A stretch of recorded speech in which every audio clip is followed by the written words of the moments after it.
Hello and welcome to the 5th episode of Weird Ass History with Becca.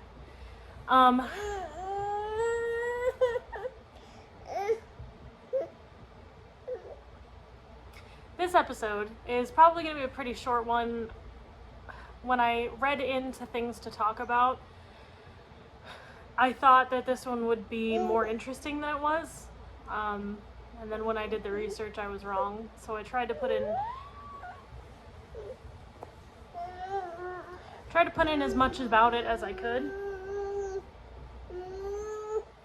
But there just wasn't much to it. This one is about the 1820 trial against tomatoes. It wasn't against tomatoes, it was for tomatoes. And it wasn't really a trial so much as a dude sitting in front of a courthouse eating a basket of tomatoes in front of a crowd. But I will tell you why it was necessary for that to happen, for us to actually, pretty much start eating tomatoes. So, tomatoes were originally found in Mesoamerica, and the Aztecs used tomatoes in cooking, and they also gave them as gifts, usually to newlyweds, and that's because they believed it helped in making babies, and they used it as an aphrodisiac. The original Latin name was Solanum lycopersicum, which means wolf peach. And that's because it resembled a peach, only it was bright red and shiny, not fuzzy. And the wolf name was in it was because the man who came up with that thought that they were related to wolfsbane and thought that they were poisonous.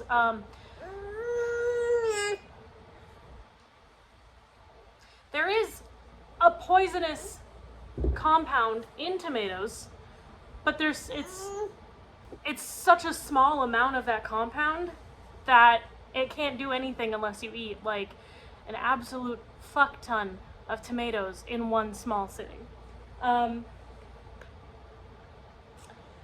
The word tomato originates from Uto-Aztecan Nahuatl word, which was spelt, I'm not going to try and pronounce it because I can't, Xitomatl, which means the swelling fruit, again because they thought it was an aphrodisiac. You were more likely to see a tomato as a part of an ornamental display than a treat, other than in the Aztecs culture, because the Aztecs actually ate the fruit, whereas the Europeans that found the fruits and brought it back to Europe didn't. And it was mainly just like Western Europe, like England and whatnot. Places like Italy obviously used it, Asian countries, and in the early 16th century, Spanish conquistadors returning from expeditions in Mexico and other parts of Mesoamerica were thought to have first introduced the seeds to southern Europe. Some researchers actually credit it to Cortez that brought them over, because he liked them. By the late 1700s, things changed and people were afraid to eat tomatoes because they thought they were poisonous. Now, they did relate people to getting sick and dying to when they ate tomatoes, but it was more about the fact that the plates that they were eating off of contained lead, and the acid in tomatoes would bring out the lead poisoning, and people that were consuming tomatoes from those plates would end up getting sick and dying. Physicians warned against eating tomatoes until the 18th century, and that was because they feared that tomatoes caused appendicitis and stomach cancer, because of the skin getting stuck in the stomach and stuck to the stomach lining. The 14th century doctor/naturalist Pietro Andrea Mattioli categorized it not only as a source of poison, but also sinfulness.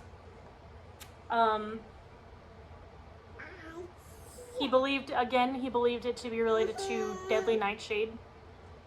And the sin element came from Mattiolus' other finding that the tomato was a mandrake, which was referenced twice as the Hebrew word. I don't know how to pronounce it. I think it's like Dudaim, Dudaim, which mainly translates to love apple. That made the tomato an aphrodisiac, and so, you know,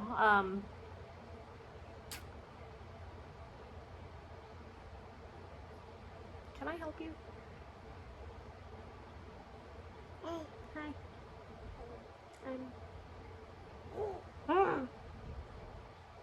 That made the tomato an aphrodisiac, and they said basically it causes us to lust, cannot eat it. So let's talk about the trial, which again wasn't really a trial. It took place in late September. Some records say the 25th, some say the 26th of 1820. It was Colonel Robert Gibbon Johnson was determined to break the cycle of mistrust over the fruit. He had been traveling along Europe, eating tomatoes since at least 1808.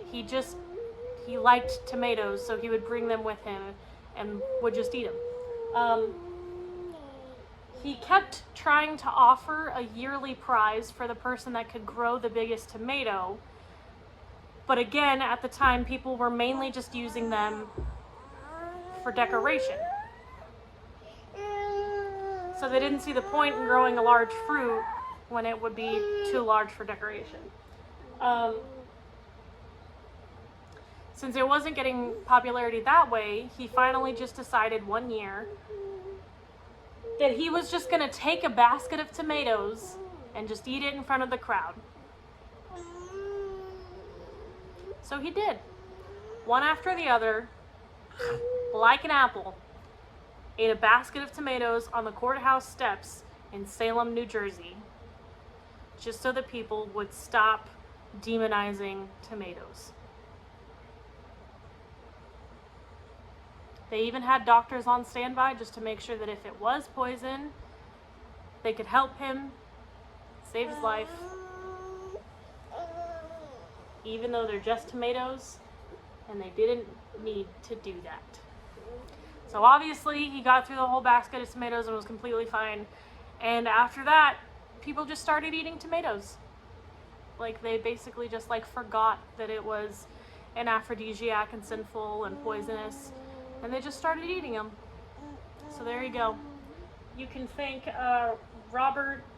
Colonel Robert Gibbon Johnson for people being willing to eat tomatoes, I guess. I'm sorry that this one was so short. Like I said, I thought it was going to be longer. I thought it would be like a full-on trial of them interrogating tomatoes. I don't know why I pictured it that way. They're just tomatoes.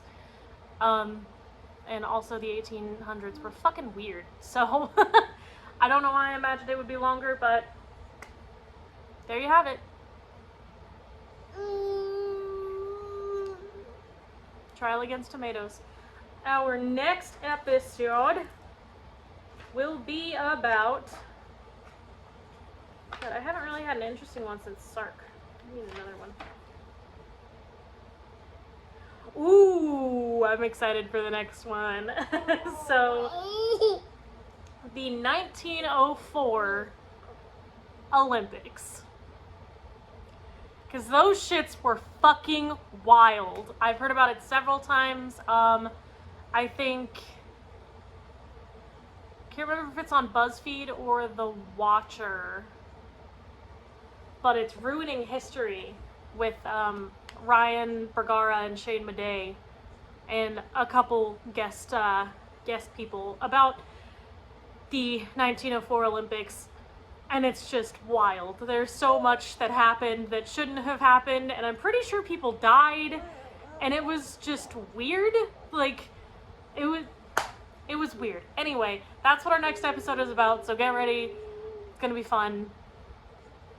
I hope you enjoyed this ridiculously small video. Wish it was longer, wish it was more interesting, I'm sorry. But the next one will be, so get ready. I don't know how long that one's going to be, but there's a lot that went into it.